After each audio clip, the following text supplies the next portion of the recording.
यार मेरा भी कुछ लगता था, बल्कि भाई था मेरा। उसके मरने का उतना ही दुख है मुझे जितना तुम लोगों को है, बल्कि सबसे ज्यादा दुख मुझे है। काश वो इस मनहूस लड़की को इस घर में ना लाया होता तो आज वकार जिंदा होता।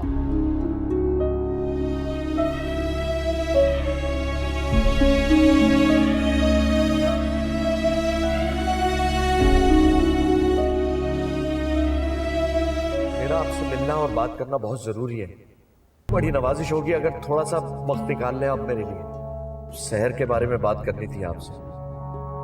पता नहीं तुम्हें कब अक्ल आई।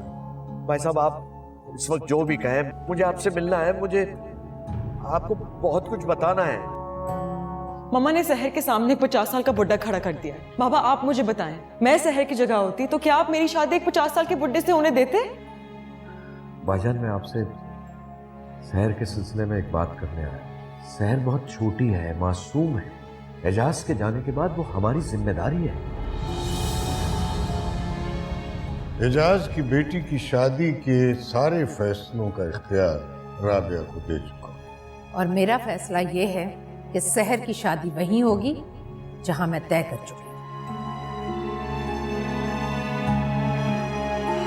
शहर की शादी वहां नहीं होगी, उस घर में।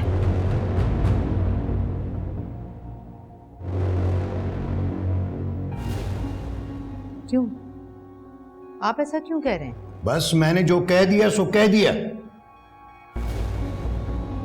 इस लड़की की शादी उस घर में नहीं होगी। लेकिन मैं जबान दे चुकी हूं उन्हें, और वो लोग शादी की सारी तैयारी किए बैठे हैं। तो फिर मेरी बात कराओ। मैंने किसी को जुबान नहीं दी हुई, मैं खुद मना करूंगा उन्हें।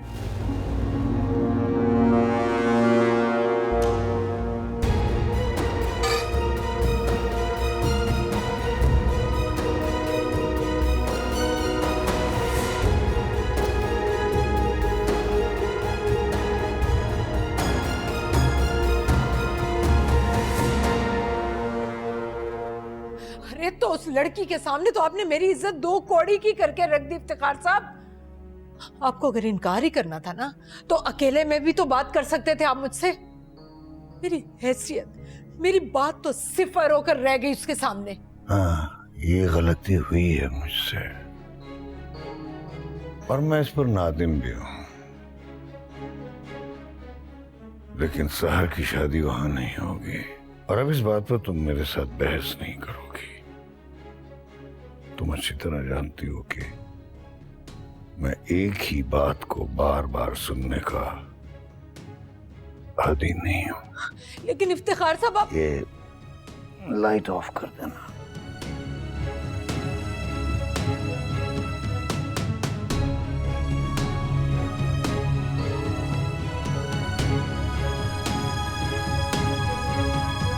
मुझे लगता है कि तुम्हारी कजन सहर तुम्हारे जामिन से मोहब्बत करती है। What? तुम क्या बकवास कर रहे हो? बकवास नहीं कर रहा, मैं तो सिर्फ कड़ियां मिला रहा हूँ। कौन सी कड़ियां? देखो राफी मुझे तंग मत करो, ठीक है? मैं तुम्हें तंग नहीं कर रहा। तुम मेरी दोस्त हो, मेरी बेस्ट फ्रेंड हो, मेरी कजन हो तुम यार। मैं तो सिर्फ वो बोल रहा हूँ जो मैंने देखा, जो मैंने फील किया। Rafi, this is nonsense.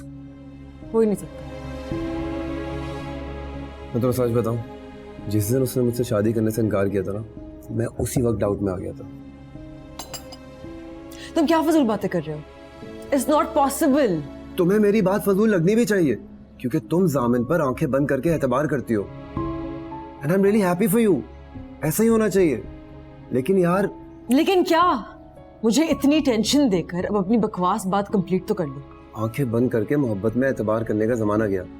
अब तो मार्केट में ऐसी ऐसी मोहब्बतें आ गई हैं कि हिडन कैमरा और ट्रैकिंग डिवाइसेस लगाने के बावजूद लोग चूना लगा देते। राफी मैं तुम्हारा सर फाड़ने वाली हूँ। सहर ने तुम्हें रिजेक्ट कर दिया, तुम उस बात का बदला ऐसे लोगे? मेरे और जामिन के दरमियान शक पैदा करो। मैंने तुम्हें इतना घटिया नहीं समझा था। मेरी पूरी बात तो सुन लो। नहीं सुननी मैंने तुम्हारी कोई बात। यू नो व्हाट, मुझे खुशी हो रही है कि सहर ने तुम्हें रिजेक्ट कर दिया। तुम हो ही इसे लायक। अब गौर से सुनो मेरी बात। जामिन तुम्हें धोखा दे रहा है। उठ उठ के रातों को सहर से मिलता है वो। और ये मैं ऐसे ही नहीं कह रहा, मैंने अपनी आंखों से देखा है उन दोनों को साथ। That's enough, Rafik.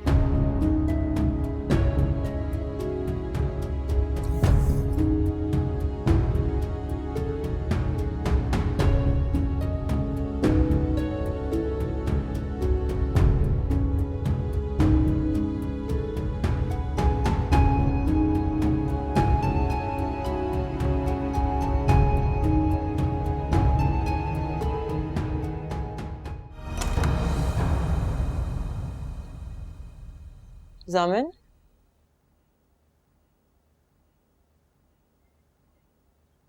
जामिन, नहीं, ये नहीं हो सकता।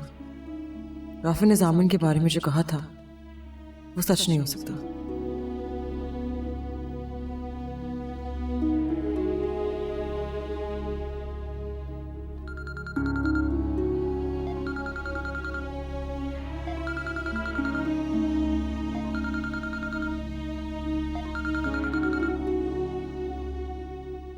इसका मतलब राफी सच कह रहा था। सर लगता है हमारी वजह से बाबा मर गए, मेरी वजह से मर गए। मैंने उनको इतना मजबूर किया, इतना टॉर्चर किया मैंने उनको कि नहीं प्लीज, इसमें आपका कोई कसूर नहीं है। सर बाबा आखिरी वक्त ड्राइव कर रहे थे तो मुझसे बात कर रहे थे, और बात भी मेरे और तुम्हारे बारे में कर रहे थे। उससे मेरे पास भी आए थे, मेरे सर पे हाथ रखा उन्होंने, मुझे बहुत प्यार दिया, मुझे अपने सीने से लगाया और कहा कि सर बेटा हिम्मत करना। हमारे दिए हुए स्ट्रेस ने उनको हमसे छीन लिया सर। इसमें आपका कोई कसूर नहीं, सारा कसूर मेरा है।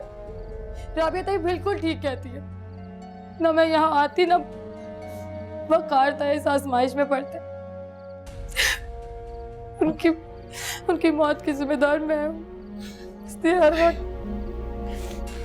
नहीं, तुम्हारा कोई कसूर नहीं है इसमें, बस हमारा रिश्ता उन्हें हमसे दूर ले गया। हमारा झूठ उनके दिल का सबसे बड़ा बोझ था। सब मैं थक गई हुई झूठ बोल बोल के, बहुत थक गई। मैं भी बहुत थक गया हूँ सर, इसीलिए मैंने फैसला किया है कि सामिन,